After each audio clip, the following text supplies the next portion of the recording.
Hello, my name is Ripley. Welcome to the video.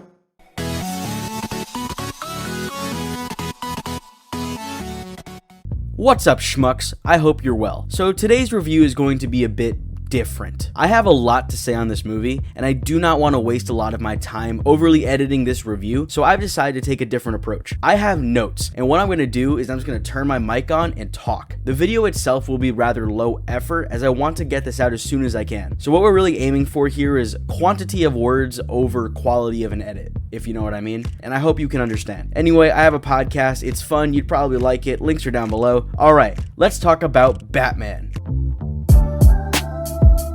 So 2022's The Batman is directed by Matt Reeves, and it tells the story of a Batman, played by Robert Pattinson, who is in his second year of crime fighting. He's 2 years in, he's pretty good at it, then out of nowhere comes the Riddler, a serial killer out to expose all of Gotham's corrupt. And in his crusade to stop the Riddler, Batman's gonna be running into Selina Kyle, played by Zoe Kravitz, Jim Gordon, played by Jeffrey Wright, and the Penguin, played by Colin Farrell. And what follows is a dark, chilling, exciting, beautiful crime thriller that just so happens to be a perfect Batman story. Before we really get into this, I want to ask you a question, and I want you to leave your answer in the comments below. If you want to, you don't have to, but if you feel so inclined. In this new Batman universe that we're getting, what kind of villains do you want to see? Actually, what is the one villain you want to see? Like, out of all of Batman's rogues gallery, because he's got the best one of any superhero, which Batman villain do you want to see in this world? And I remember seeing Colin Farrell in an interview say that this universe feels so grounded and real, and it does, but it doesn't feel like it's closed itself off to fantastical elements. So I think this is a world where we could see like a Clayface or a Man-Bat or a really comic accurate Scarecrow and stuff like that. For my answer, I want Mr. Freeze. I want proper Mr. Freeze, like the animated series type stuff. That's what I want to see. I think the only hard thing to get around would be the freeze gun, but if anyone can do it, it's Matt Reeves, and I want to see him do it. I think he mentioned in an interview that he'd like to do it, and I hope we see it. Whether it be in the sequel, in a spin-off, or what have you, I don't care. I want to see Mr. Freeze. I saw someone say Giancarlo Esposito as casting. Perfect. Give it to Giancarlo Esposito. He'd fucking kill it. All right, enough of that. Again, tell me which villain you want to see. I would love to hear other people's opinions. But let's talk about this movie right here, right now. So when I make these reviews, I have a structure to uphold. I do the good, the bad, and a conclusion. That's how I structure this. The problem with this movie, I don't have any complaints. I thought this movie was fucking incredible. Just whoo! So, because we're not going to have a section where I complain about anything, this video is going to be all praise. I just have nice things to say. So instead of breaking it up in the traditional ways, I'm going to be breaking this up in a few other ways. I want to talk about the characters. I think there's a lot to say about the different characters. And then I want to talk about the movie itself in terms of like cinematography, the world building and stuff like that. So we're going to start with the characters. All right, I have a list right here. Let's just run through them. All right, here we go. All right, first up, Penguin, played by Colin Farrell. Really good, really fun. Just really chewing some scenery in the best of ways. Fantastic. He's not in the movie a lot, and I wasn't really expecting him to be, but seeing him in this and seeing where he starts compared to where he ends has me really excited for his show, the spinoff that we're going to get. And there's not much to say about him, but he was really enjoyable. And that aspect, which I want to touch on in a bit, but in this movie, you have the central conflict of Batman versus the Riddler and unmasking the truths about Gotham City. But in the background of that, you have like these mini origin stories. You see how Oswald Cobblepot is going to become the Penguin.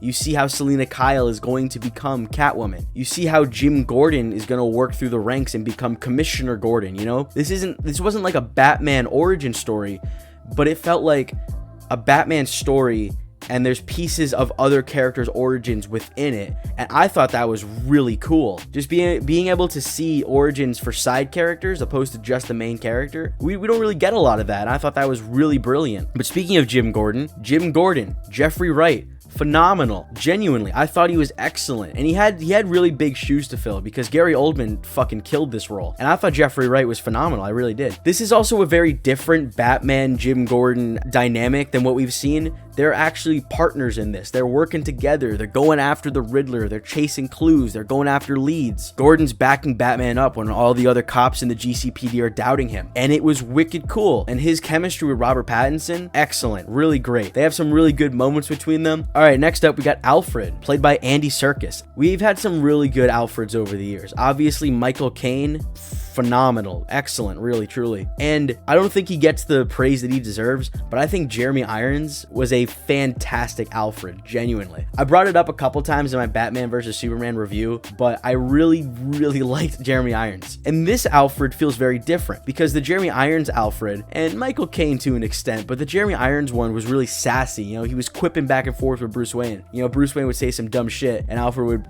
give him some back talk, give him some lip, and that was fun. I liked that. And this Alfred, he's very much like trying to guide Bruce into doing good for himself. He wants what's best for Bruce, and he's trying to nudge him and push him into doing the things that he thinks he should be doing, and Bruce is just pushing back. And this, like I was saying with Gordon and Batman, this Bruce Wayne Alfred dynamic was also very different. They were butting heads, they were pushing against each other, but they also worked together and were doing Batman stuff together. But it just felt different, you know, to see them at odds with one another, but also kind of working the case together. It was different. There is an emotional moment between the two of them, and it hit me, man. It hit me right where I live, and I loved that. I thought it was great. Andy Serkis, this isn't really a thing about this movie, but Andy Serkis has such a calming voice. Like when he talks, he just sounds like a calm, comforting uncle. I love that. I love Andy Serkis, and he was a really good Alfred. All right, let's talk about the bad guy, Riddler, played by Paul Dano. There wasn't as much Riddler in this movie as I was expecting. There also wasn't as much of him as I think I wanted. And I think like coming off the back of like the Dark Knight trilogy, especially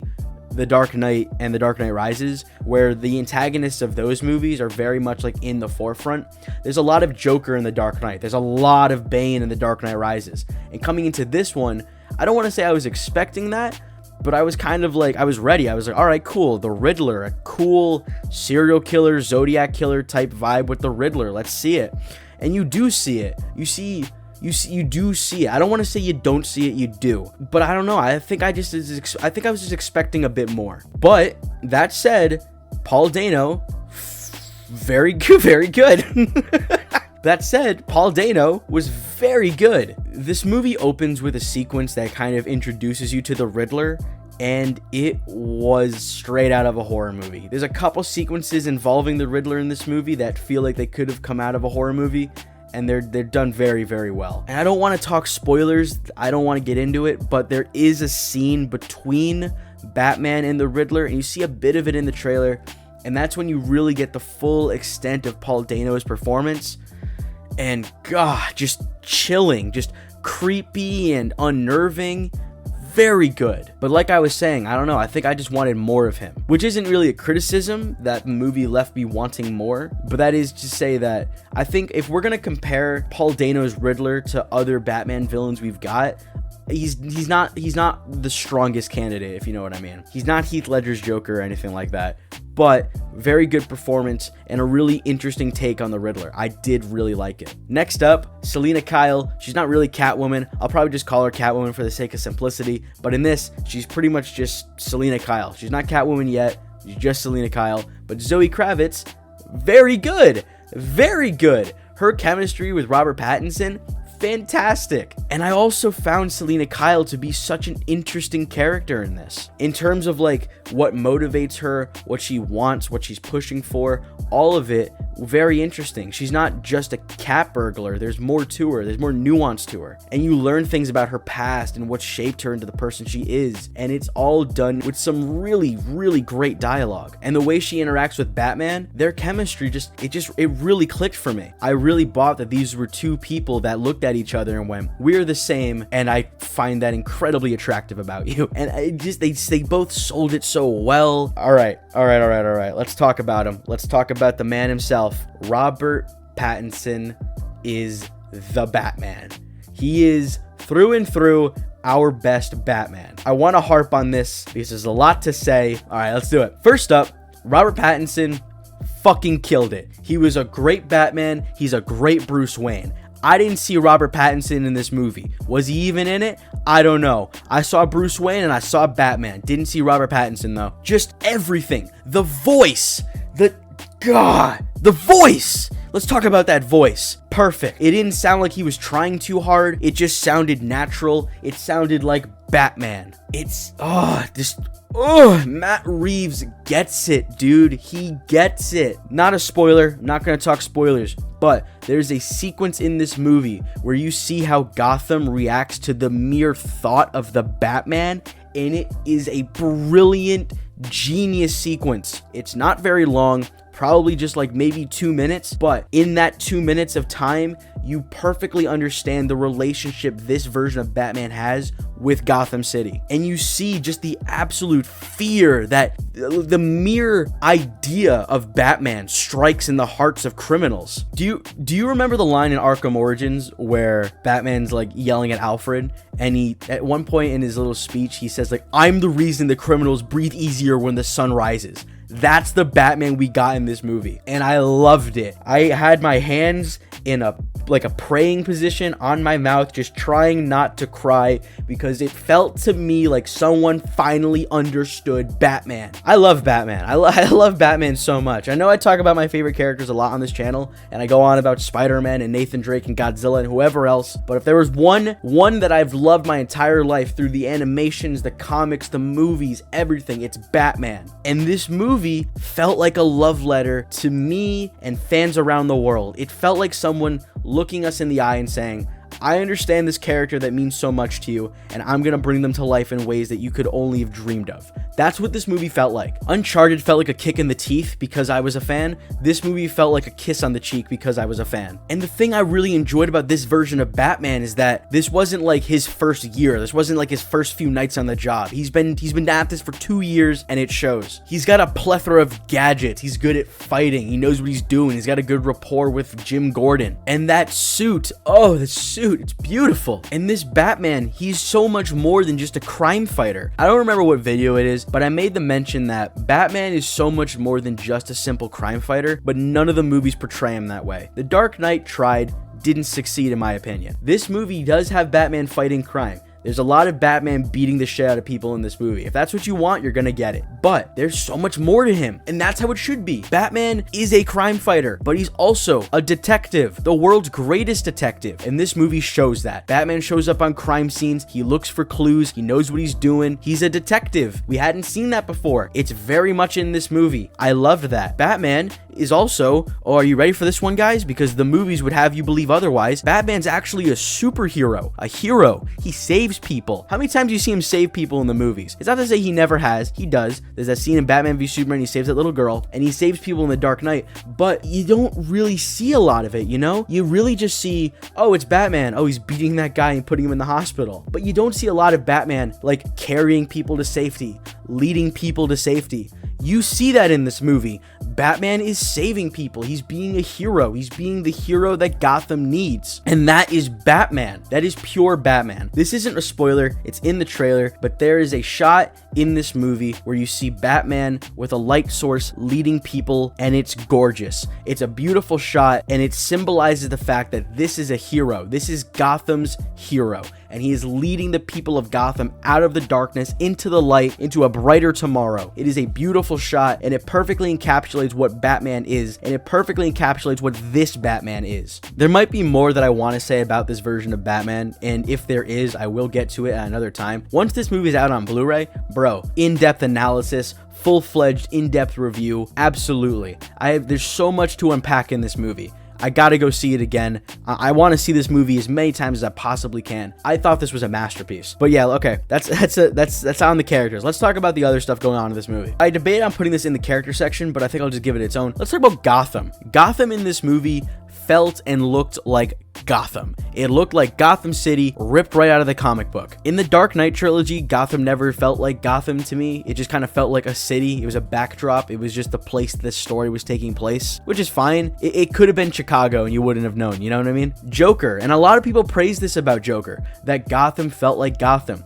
I disagree. It just felt like New York in the 80s. It felt like just a gross, dirty city, which is what Gotham is, but there's more to Gotham like that. Gotham in itself is kind of a character. It is this gross, seedy, disgusting place, but it has like an aesthetic to it, has a look to it, and it's something that you don't really see captured a lot in the movies. It just had like this look to it and this feel and this aesthetic, and I really liked it. And it felt like a real tangible place while also feeling like a fictional place that you couldn't go to. You know what I'm talking about? It's hard to say, but it was a really interesting feeling, and I didn't expect that. And I already kind of touched on the cinematography in this movie, but I really want to harp on that. The cinematography is gorgeous. Oh my god. There's some beautiful shots in this movie. I want to talk about the score. Michael Giacchino, fucking genius, man. Oh my god, the score in this movie is phenomenal. It's beautiful. It's so good. I don't really hear the music in superhero movies more often than not, and I've seen video essays about this for MCU stuff, how a lot of it just kind of blends together, and it's done that by design, but it's really a detriment to the movies. This movie, though,